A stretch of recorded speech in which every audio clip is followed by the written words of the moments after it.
y'all, we're gonna now caulk in around the countertop that we just painted.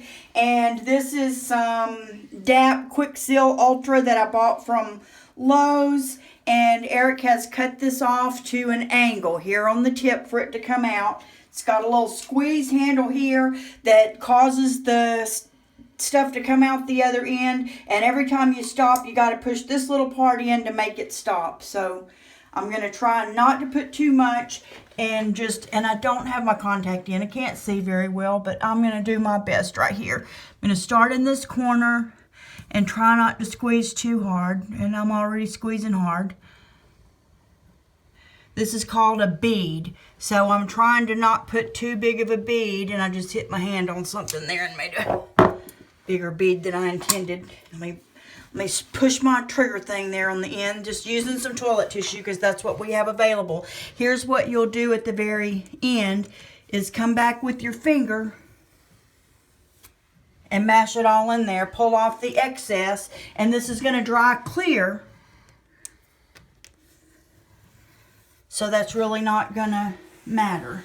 So we're going to do this around all the edges here, around the sink, and everywhere that I cut it. So I'm feeling to make sure I have my angle down. I'm going to start where I stopped at earlier and try not to use my brute strength of putting too much on there.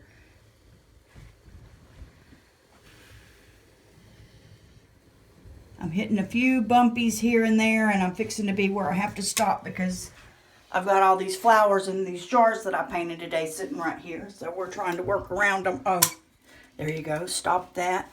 Didn't waste too much.